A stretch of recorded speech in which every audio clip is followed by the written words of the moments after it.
Hi friends, అందరికీ నమస్కారం. అందరూ బాగుండాలనేసి దేవుడిని మొక్కుకుంటున్నా. మీరు అందరూ మంచిగా ఉంటేనే నేను మంచిగా ఉంటా. ఓకేనండి. అయితే ఈవేళ ఎందుకు వచ్చిందనేసి అనుకుంటానరా, మినప రుబ్బుతోని జంతికలు చేసుకుందామండి. మినప రుబ్బుతోని జంతికలు చేస్తాను. దానికి కావలసిన పదార్థాలు ఏంటి, దాంట్లో ఏమేమి వేస్తాము, ఏమేమి కలుపుతామంది చూసేదమా రండి. ఓకేనండి, చూసేద్దాం రండి. నేను వేడి నీళ్ళు చేసుకుంటున్నా. వేడి నీళ్ళు వేడైనాక దీంట్లోనూ కలుపుకోవాలి.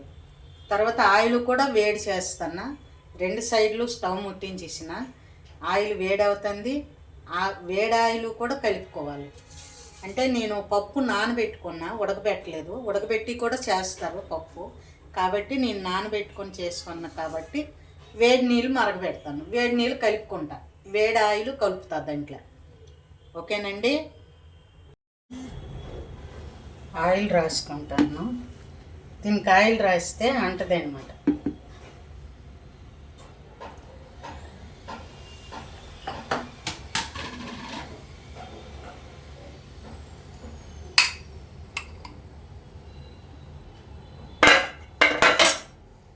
ఇప్పుడు ముద్ద తీసుకుందాం. నూనె వేడెక్కింది.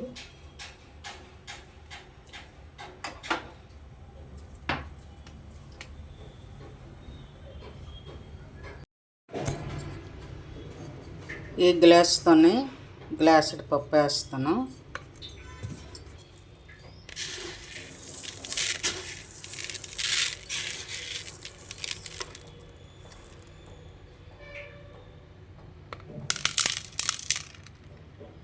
ఇంతోనే గ్లాసు పప్పు నానబెట్టుకుందామా, మురికిల కోసం జంతికలు చేసుకుందామా.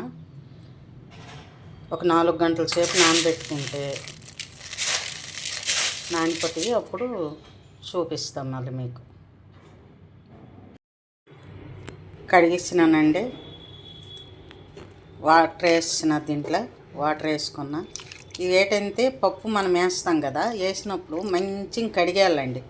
ఒక 2 సార్లు 3 సార్లు కడిగానమంతే.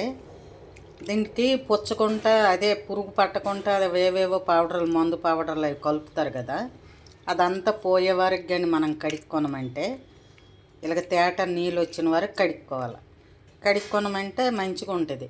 మళ్ళీ పప్పు నానుతుంది కదా, పప్పు నానేటప్పుడు కూడా మళ్ళీ ఒక 2 సార్లు మనం కడుక్కొని మిర్చి పెట్టుకుంటే బాగుంటుంది. లేకపోతే ఎలగొని దళంగా కానీ మనం వేసినామంటే ఈ రుబ్బు ఏంటంటే, ఇప్పుడు ఇది మిర్చి పెడతామా, ఈ రుబ్బు ఎలాగుంటుందంటే చేదు ఉంటుందండి, చేదు ఉంటుంది. అందుకోసమే ఆ పౌడర్లు అన్నీ దానికి తగిలి ఉంటాయి. కాబట్టి మంచిగా కడిగాలి, పాయింకొని కడిగాలి. నేనైతే పాయిని కడిగిసిన నీళ్ళు పోసిన. ఇది ఒక 4 గంటల సేపు నానుతుంది. తర్వాత ఏమో నానినాక మళ్ళీ ఒక 2 సార్లు కడుక్కొని మిర్చి పెట్టుకుందాము. ఇలాగ మెత్తగా రుబ్బుకున్నాం కదండి, అందులో వంపుకుందామా.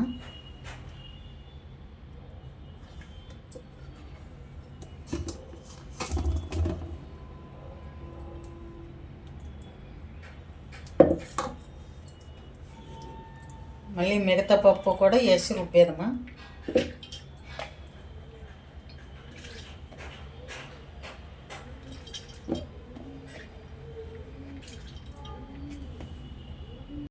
ఇప్పుడు ఏం చేస్తానంటే, ఈ గ్లాస్తోనే పప్పు వేసినానండి. గ్లాసుడు పప్పు వేసినాను కదా. ఇప్పుడు బియ్యం పిండి వేసుకుందాం దీంట్లో.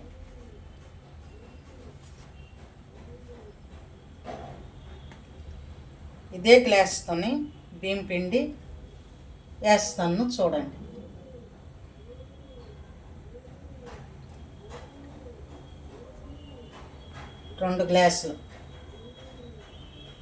రెండు గ్లాసులు బియ్యం పిండి వేసుకోను.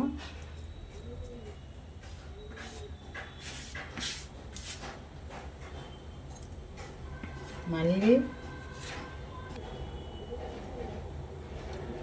ఇది కొంచెం వెళ్తే 3 గ్లాసులు అనుకోండి.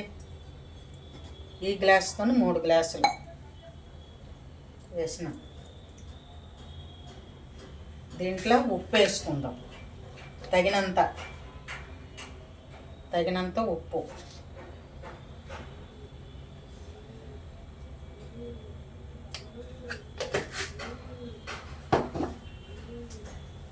నీళ్ళు వేడెక్కినాయి. తర్వాత కారం కొంచెం వేసుకుందామా.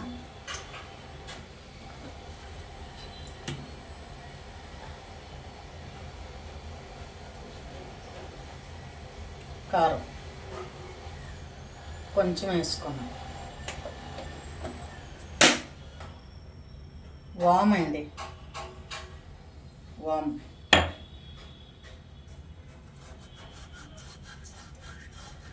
కొంచెం ఇలాగ నలిపేసి వేసేయాలి.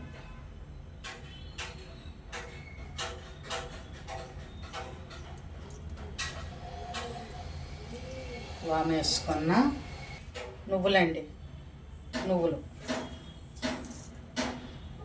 దీనికి ఆపేసిన నువ్వులు.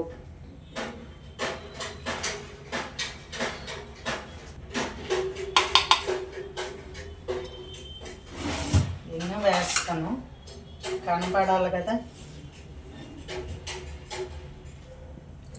ఇగండి చిన్న చెంచాతో చెంచాడు ఇంగవ. అల్లం వెల్లిగడ్డ పేస్ట్ కొంచెం వేస్తాను, బాగుంటుందండి, టేస్ట్ బాగుంటుంది.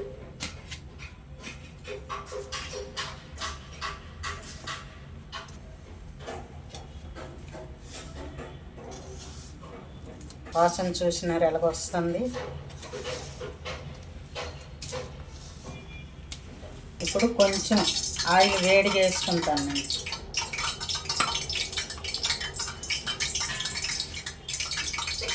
ఇది మంచిగా పిసికాలి. పసుపు వేసుకుంటా,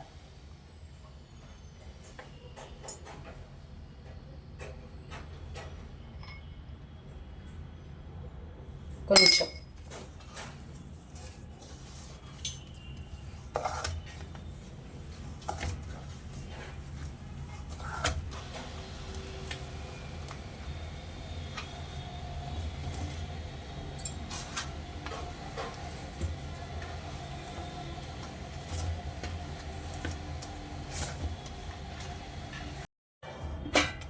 ఇది ఇలా పెట్టినాం కదా, కొంచెంసేపు ఇలా మూత పెట్టుకుందామా. దీనికి మూత పెట్టారమ్మా.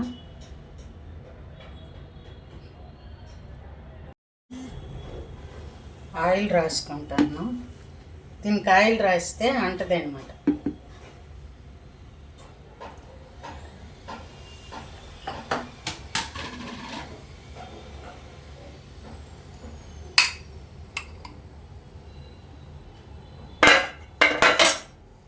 ఇప్పుడు ముద్ద తీసుకుందాం. నూనె వేడెక్కింది.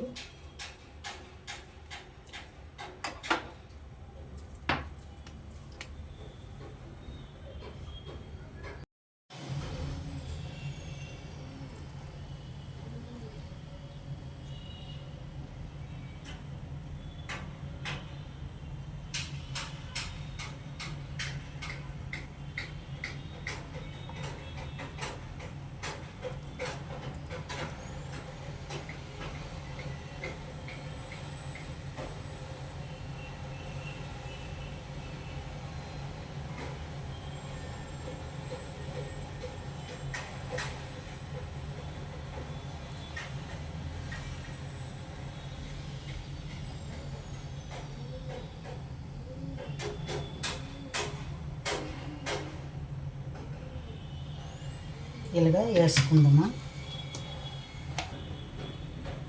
ఇలాగ వేస్తే అంటవన్నమాట. చూసినారా, ఇలాగ వేసుకోవచ్చు.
అయిపోయినాయి.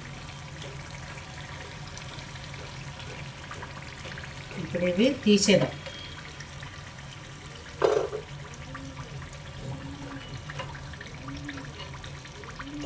ఇలాగా అన్నీ చేసుకుందాం. అన్నీ చేసినాక చూపిస్తాం మీకు మళ్ళీ లాస్ట్లో. అన్నీ అయిపోయినాక చూస్తున్నా.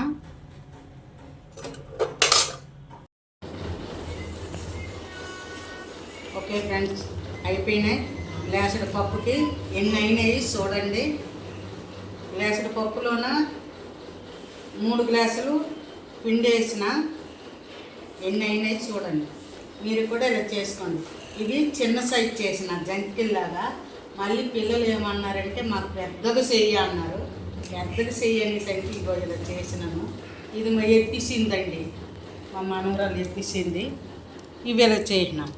పెద్దగా చెయ్యి అన్నారు, ఇవి ఇలా చేసి. ఇవేమో చిన్న చెయ్యి. చూడండి, మీరు కూడా ఇలా చేసుకోండి. కరకర లాడ్స్. ఓకేనండి. ఈ వీడియో మీకు నచ్చినట్టుగా ఉంటే లైక్ చేయండి, షేర్ చేయండి, కామెంట్స్ పెట్టండి, పక్కనుండే బెల్ బటన్ అంతండి, సబ్స్క్రైబ్ చేయండి ఫ్రెండ్స్. Okay, bye.